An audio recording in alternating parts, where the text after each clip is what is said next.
Bob Sanders deserves to be the next member of the Indianapolis Colts Ring of Honor. Let's get to it. You are Locked On Colts, your daily Indianapolis Colts podcast. Part of the Locked On Podcast Network, your team every day.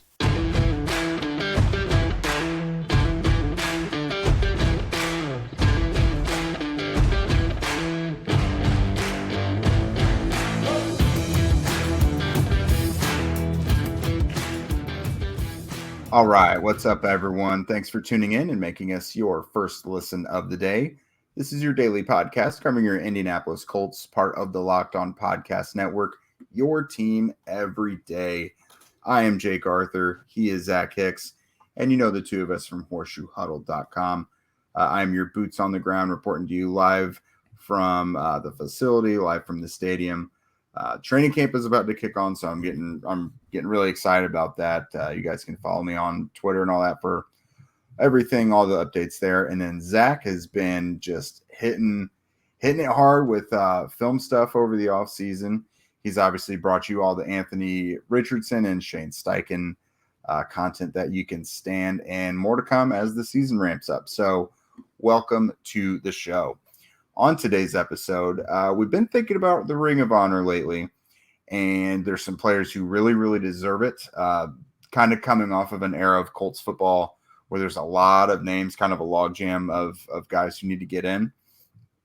So we'll tell you who we think is next to get in, who we think really ought to be the next to get in, followed by current players on the roster who we think are basically destined for the Ring of Honor by the time their careers are up. So just to kind of set the stage for you guys a little bit, the Colts have had a new inductee into the Ring of Honor every season since 2010, except for 2014, because they had two players go in 2013. That was Eric Dickerson and Marshall Faulk. And then, of course, in the 2020 season with COVID, they weren't doing anything like that back then. They currently have just over a dozen members: Robert Ursay, Bill Brooks, Ted Marchibroda, Chris Hinton, Jim Harbaugh, the 12th man / Colts Nation, Tony Dungy, Marvin Harrison, Edgerrin James, Eric Dickerson, and Marshall Faulk, Jeff Saturday, Bill Polian, Peyton Manning, Reggie Wayne, Dwight Freeney, Robert Mathis, and then this most recent season was Tarek Glenn. So the Colts kind of released their themes of each kind of home game earlier today, or I guess it was I don't know what today is, honestly. But they put for week 7, October 22nd versus the Browns is like basically a TBD, like we'll holla at you later type of thing. So it got us thinking, like, that makes a lot of sense to be the next Ring of Honor introduction. Mm-hmm. And, we've got 4 guys here who we really think are the most likely. And we'll start it out by, we'll talk about Pat McAfee first. That's a guy who's very close with Jim Irsay, obviously. Very beloved in the Indianapolis market. He's still here. He's got the Pat McAfee show, has been hugely successful. As good of a punter as he was, 2 Pro Bowls, 1 All-Pro, he has been even more of a smash hit as a member of the media. I could really see that one. That one almost seems the most easy. It seems like the easiest choice. Not necessarily from a total accomplishments, but just gun to your head, who's going to be the next person? Who do the Colts want? Who would definitely do it? To me, that makes a ton of sense. I don't know. I think he's the 4th most likely of these 4. I'm going to say the 4th most likely. And the main reason is we're kind of getting in all, like, recent years. We've seen with the most recent inductees, we've seen Tarek Glenn, Robert Mathis, Dwight Freeney, Reggie Wayne, Peyton Manning. That's the whole era of Colts football that just happened. The golden era of Colts football. And they still have guys on the back burner from that era who contributed to a Super Bowl victory, were major parts of that Super Bowl victory over the Chicago Bears. I think that you need to just get those guys in before you look at a punter who was really fun and has been great in the media and stuff like that. Like, don't get me wrong.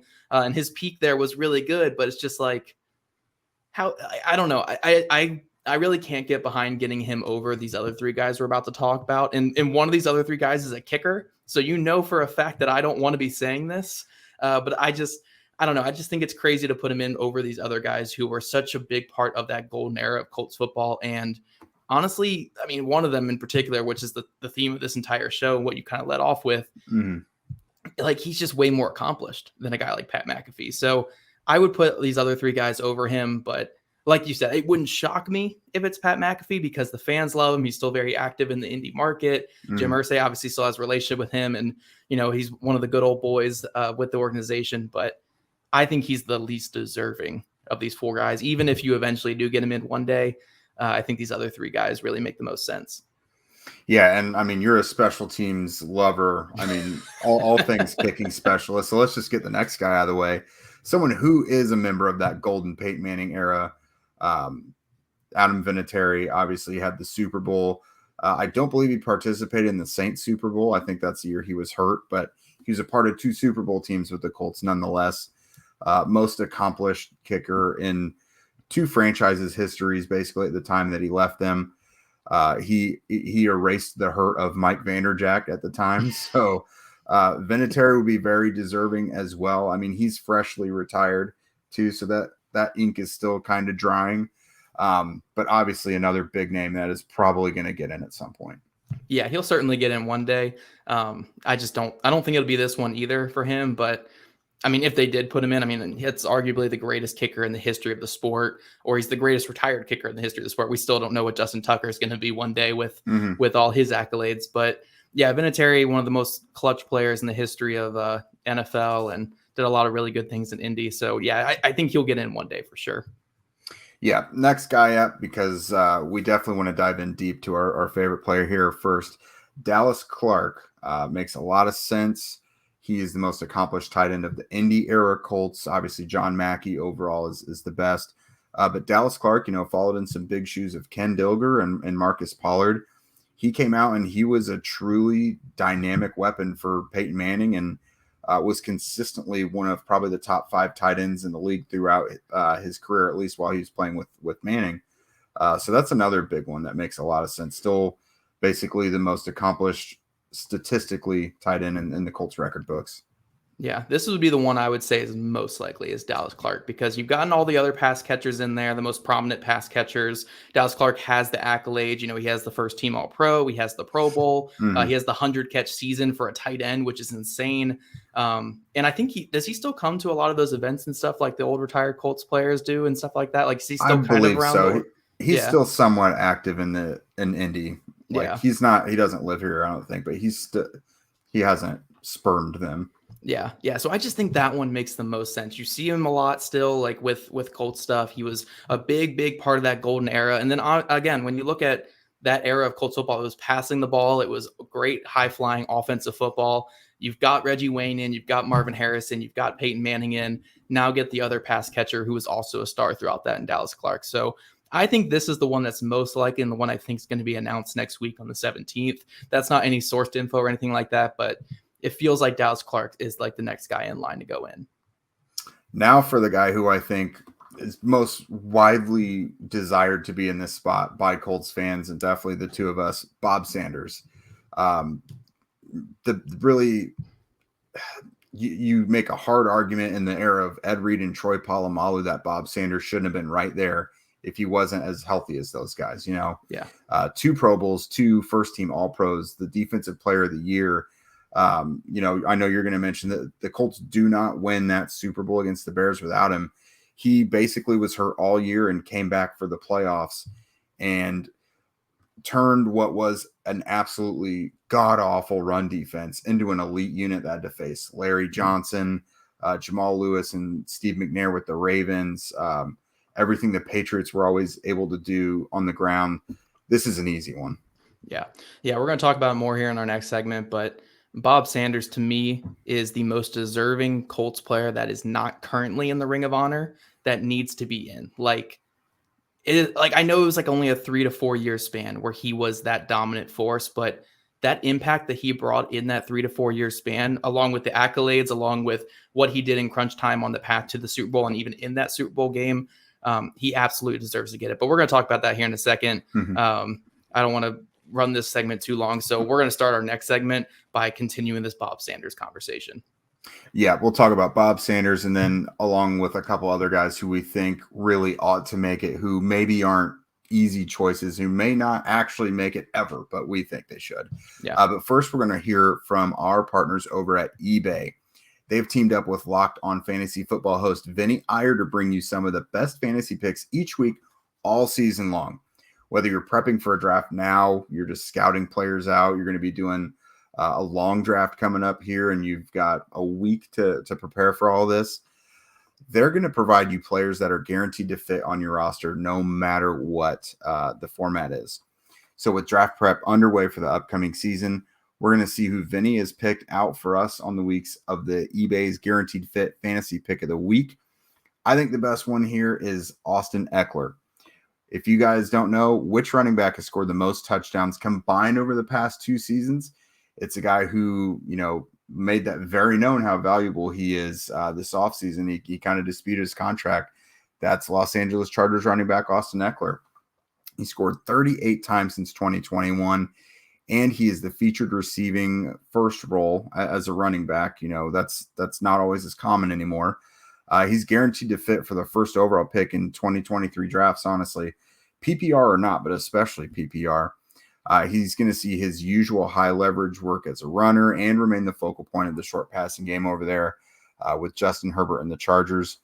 Vinny, again, from Locked On Fantasy Football, is going to help you guys win your championships. And eBay Motors knows a championship team is about each player being a perfect fit. That's the same with your vehicle. With eBay Guaranteed Fit and over 122 million parts and accessories for your vehicle right at your fingertips, you can make sure that your ride stays running smoothly.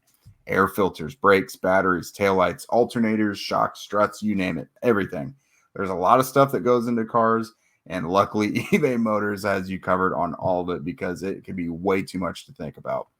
They'll also make sure it's the right fit for your car because eBay Guaranteed Fit helps you understand exactly what part you need for your vehicle the very first time. So go forth, switch gears, crank the AC, and say goodbye to sweating if your ride needs a little fixing up. Because now you know that you'll always be set up for success from the get-go. With eBay Guaranteed Fit, everything your vehicle is calling for is just a click away. For the parts and accessories that fit your vehicle, just look for the green check. Get the right parts, the right fit, and the right prices at ebaymotors.com. Let's ride. eBay Guaranteed Fit only available to U.S. customers. Eligible items only. Exclusions apply. And everydayers, training camp is right around the corner, and luckily we have our boots on the ground in Jake Arthur, who's going to be there every single day, every minute of every single day throughout all of camp. He will be sleeping on the campgrounds in order to provide the best content. So all you wonderful everydayers who listen to all of us every single day, make sure you set your alarms for all of training camp because we're going to have some great content coming your way. All right, Jake. So I'm going to take over the beginning of this next segment to give you a little breather here. You can drink some water, you can take a breath, but continue our Bob Sanders conversation. You made some great points about the running backs they faced in that Super Bowl run, but I don't think people remember. Well, I think people do remember. I think people realize, but maybe people outside of Indy don't remember the state of that Colts team during that Super Bowl run. Of all the years where the Indianapolis Colts were going to win a Super Bowl, it was not that season. And I say this as someone, I did not grow up a Colts fan. I actually liked both the Bears and the Colts from afar. I actually love both teams. Brian Urlacher was bald like I was going to be one day, so I was a big fan of that. And obviously Peyton Manning. Yeah. And then Peyton Manning had the same birthday as me, so as a little kid, I'm like, yeah, there we go. Those are my two teams right there. So I was really excited for that Super Bowl. But to get to there, again, people don't realize that Colts defense was so bad throughout the season. Bob Sanders barely played. And I believe this was the year right before the playoffs started where I had the infamous Jaguars game where 375 yards. Was it only 375? I was going to say 500. It felt like 500 yards rushing. Well, because the field is only 100 yards long. That's why. Yeah, they had to stop at some point. That's what happened. So going into the playoffs, the Colts just had one of the most embarrassing defensive performances against the Jacksonville Jaguars in one of the few times where they weren't resting their starters in that last week of the season. This was not the year they were going to win the Super Bowl. Then Bob Sanders comes back. This defense plays out of their mind throughout the playoffs. And then we get to the Super Bowl. And yes, the Chicago Bears offense was not a juggernaut that year. They had Rex Grossman at the quarterback position. But on the ground, they had Cedric Benson and Thomas Jones, two really good running backs who were completely shut down by the Colts defense. Bob Sanders had multiple pass breakups in that game, had a forced fumble in that game, should have been the Super Bowl MVP. And this is only one season I'm talking about with Bob Sanders. Mm-hmm. The seasons right around that, this was the season sandwiched in between 2 first-team All-Pro seasons for him and a Defensive Player of the Year award season. Like, Bob Sanders is a franchise great. And it sucks that it was only a 3 to 4 year peak with him. And not even a peak. Mm-hmm. It was a 3 to 4 year span. Like, it wasn't even his peak. That was all he was with the Colts. Like, he was healthy for 2 of those 4 seasons. He was really impactful for 3 of them. And he really earned a spot in the history of this Colts franchise. So I think when you're looking at most deserving players and who I want in there more than anybody else, it's Bob Sanders. Like, he's like one of the safeties that defines the early 2000s, despite again only having a 3-year peak. He made a place for himself in a league with Ed Reed, Troy Polamalu, Sean Taylor was running around, John Lynch was still there in the league. Like, these are some all-time greats. Brian Dawkins, how'd I miss Brian Dawkins? In a league that had all these guys, he was a first-team All-Pro twice, Defensive Player of the Year, and the most impactful player on a Super Bowl run. So that's my big spiel there. I really think Bob Sanders is the most deserving player, and he deserves to be this year's Ring of Honor guy. I don't know if it's going to happen, but they got to make it happen sometime soon. Oh yeah, and he had rare ability. Like, you don't see a lot of safeties anymore who can fill the duties of both free and strong. But Sanders could play like a linebacker, or like he was always up in the box, like not only in the box but in the backfield, like shooting gaps and like killing guys in the backfield. But he also played the back half of the field really well. He could track the ball. He was only 5'8", but he could win jump balls. Like one of the picks he had in that, or the pick he had in that Super Bowl was against Bernard Berrien, I think, who was one of the most dangerous deep threats in the entire league that season with Rex Grossman. I'm going to say with Rex Grossman, so take it for what it is. Grossman liked to throw it long. In our thumbnail picture for this YouTube video, you can see it was a little bit underthrown. It was a little bit. Hey, Rex Grossman is from Indiana, so that's how we're tying this all in. So. And he was the quarterback of my team growing up over in Washington. But it was a fun year. But anyway, the other guy we want to talk about in this segment here, because it's a big controversial one, is the quarterback that is Andrew Luck. Now, kind of like Bob Sanders, he was with Indy for a while, but we only saw a couple healthy seasons. I want to say it was 4 to 5 healthy seasons in Indy. Obviously, there was a couple to start his career that looked really promising. He was supposed to be the next Peyton Manning in Indy, and it really looked like that. 2012 was really promising. 2013 took the team all the way to the AFC Championship game. We don't want to talk about what happened after that, but obviously got them to the AFC Championship game, had the most historic comeback in playoff history up until this last season that happened with the Jaguars and the Chargers. They had a lot of really great seasons. Had a great season in 2018 with Frank Reich, and then obviously the retirement that happened the following season. To me, it's hard to make the case for Andrew Luck in a vacuum for making the Ring of Honor, because part of me wants to say, look, where are the accolades? Where are the accomplishments? Where are the championships and stuff like Bob Sanders won a Super Bowl. It was a big part of that. Dallas Clark won a Super Bowl. Adam Vinatieri's won multiple Super Bowls, including one with Indy, and been to a couple.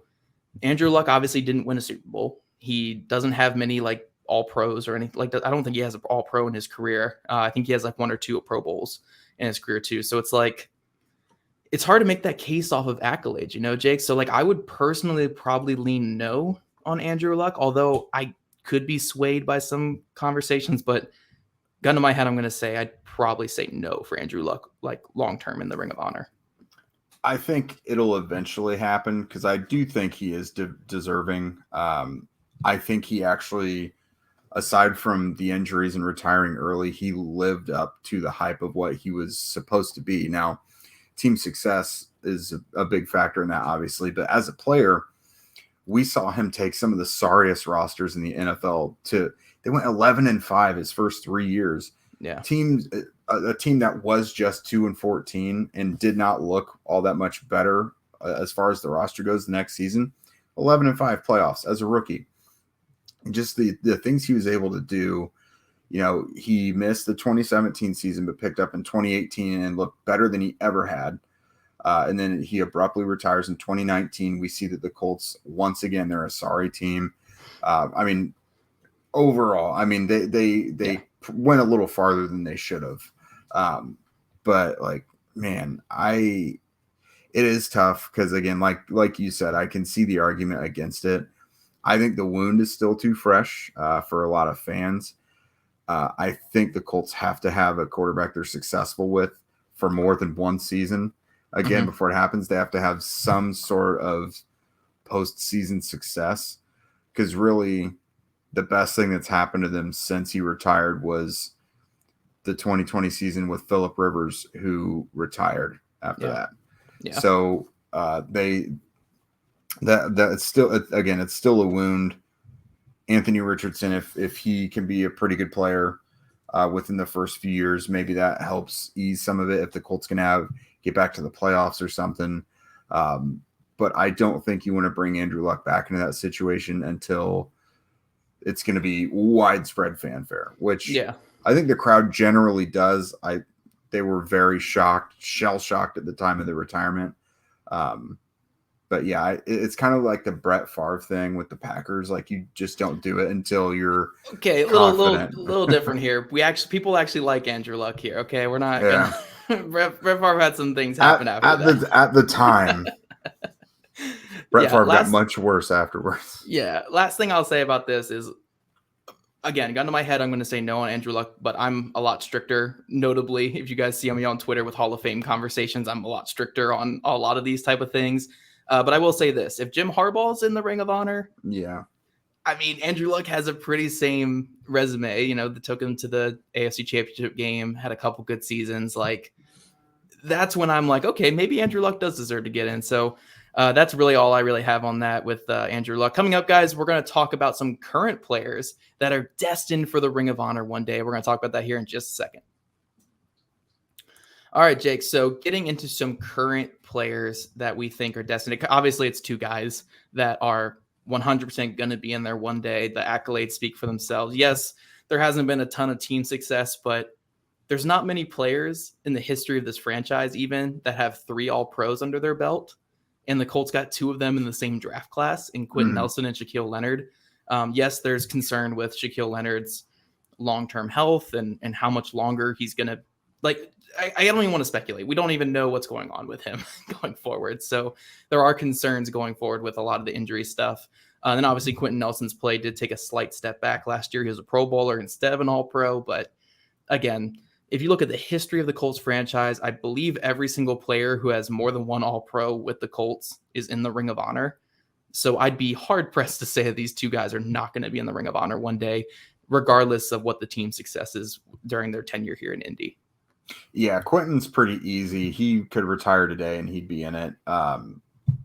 He's still on a Hall of Fame trajectory in his career. Like, people still say, if he strings together 5 more seasons, he's a Hall of Famer. So he's pretty easy. Leonard, I do think for his accomplishments would be in the Ring of Honor. He's been before last season, he was pretty commonly considered the best linebacker in the NFL. He had a rare skill set that not a lot of people in the NFL have. Rookie of the year, again, Pro Bowls and All Pros out the wazoo. Just was the best overall defensive player the Colts had of that generation, really, since Robert Mathis was at the end of his prime, you could say.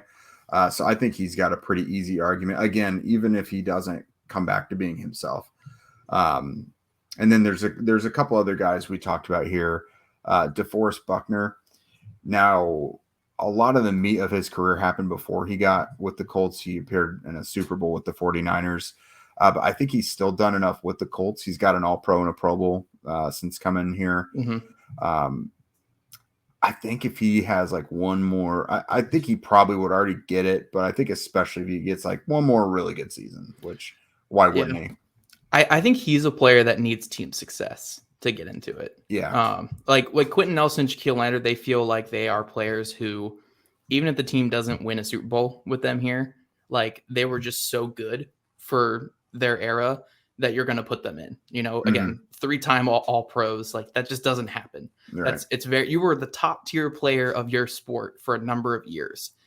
You're going to have to put them in some kind of Ring of Honor or even a Hall of Fame if Shaquille Leonard can get back to what he was doing. DeForest Buckner, because he was a late acquisition, he was kind of the guy that they brought in to try to push them over the top. And it's not like he's been bad by any means. Like, he's been a really good player for the Colts, like one of the better defensive tackles in the league. But he just feels like a player where, again, when you remember him, you're going to remember a lot of 49ers. He went to the Super Bowl with the 49ers. It's kind of like the Adam Vinatieri thing. Like, if Vinatieri comes here and never wins a Super Bowl, are we saying the same things? Are we putting him in the Colts Ring of Honor when he won 3 Super Bowls with the Patriots? But like, he was a big part of those Patriots ones. But if he doesn't win one with the Colts, like, do you even consider him in the Colts? Like, he played for the Colts for a super long time. Yeah. But you kind of want that team accomplishment. So I think DeForest Buckner needs some more team success. Even if it's like, Richardson pans out and they're consistently a deep playoff run team. Like, obviously that's one of the best case scenarios, but just them being a consistent playoff threat and a consistently good team. And he continues to be DeForest Buckner for like the next 5 years or whatever, 4 or 5 years. Then I think he's a Ring of Honor type guy. But I think he needs that team success because he was a trade piece, a trade acquisition. Yeah. Because you're always going to associate him a little bit with that other team and the success he had with the other team. So I think he needs that just a little bit more than the other guys do. But great player, probably the best defensive tackle the Indianapolis Colts have ever had. I don't even want to say probably. He is the best defensive tackle the Indianapolis Colts have ever had. You might be able to go back to the 1920s and find some other guys that Gino Marchetti. yeah. Gino Marchetti is a player you put in there, but best defensive tackle of the Indianapolis Colts era for sure.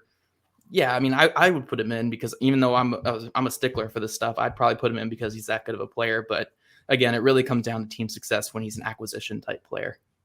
I think that would definitely help, but I like that you mentioned he's the best defensive tackle they've had. And I think that in itself is probably enough. But again, if he has another good season or two, like, I think, from the criteria of some of the guys that are already in there, I think he becomes kind of a simple choice. Yeah. The last one, I think he's kind of polarizing. Jonathan Taylor. So obviously he needs to get this next contract. Like, current body of work plus even whatever he does this season, I don't think will be enough. I think he needs to go into a second contract with the team because right now he's kind of riding the Joseph Adai line.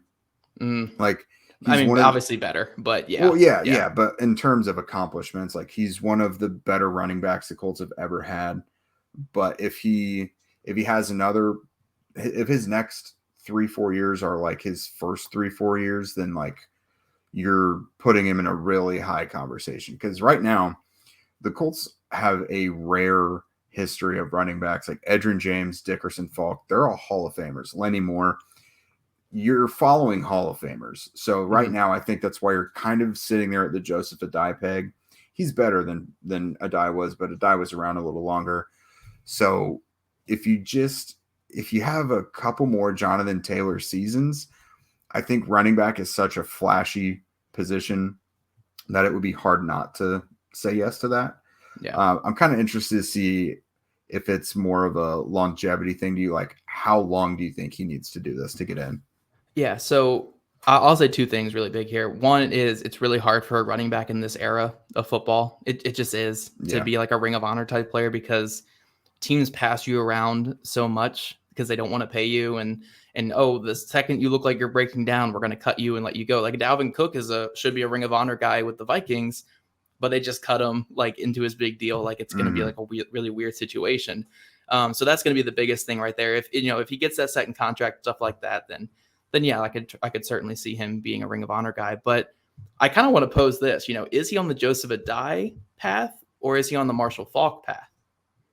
Going somewhere else. Yeah, because Marshall Faulk was really good in Indy, but he wasn't here that long. And then he went somewhere else and became a Hall of Fame player, and they put him in the Ring of Honor still. Where Jonathan Taylor, first team All-Pro, Offensive Player of the Year here in Indy, like that warrants like consideration itself. But if he goes somewhere else and is a multiple-time Pro Bowler or a multiple-time All-Pro or something like that, then he's like a Marshall Faulk type player where you put him in to your Ring of Honor to celebrate what he did with another team, kind of, but also that you kind of were the ones who found him, like he started here. Don't worry, guys. He started here.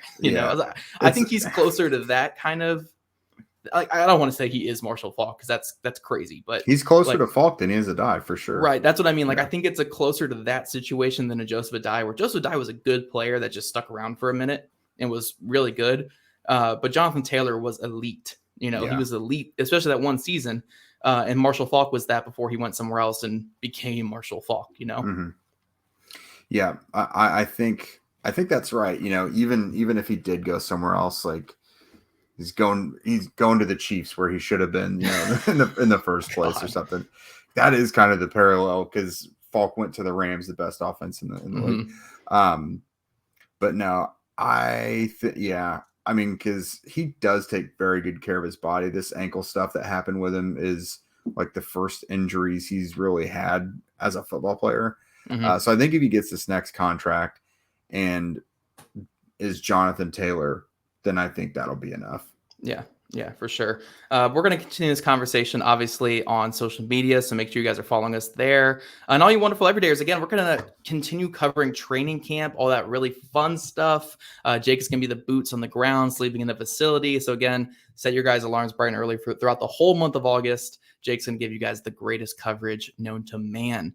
And like I said, you guys don't already follow us on social media. It's at Locked On Colts, at Jake Arthur NFL, and at Zach Hicks 2 on Twitter. Let us know, yell at us that you think that, hey, Andrew Luck does not deserve to be in the Ring of Honor. That's kind of agreeing with me. So don't yell at me. Yell at Jake at that. Please just don't yell. Just capitalize every other word or something. Make it just really unhinged and stuff like that. Like, let's go with that. But also subscribe to Locked On Colts podcast on YouTube and wherever you listen to your podcast. You guys could just comment on the YouTube videos and start the conversation there. Do you think Andrew Luck deserves to be in the Ring of Honor? Should Bob Sanders be the Ring of Honor inductee this year? We'd love to know everything you think in those YouTube comments. Just be nice and respectful. And we'll see you guys bright and early tomorrow morning.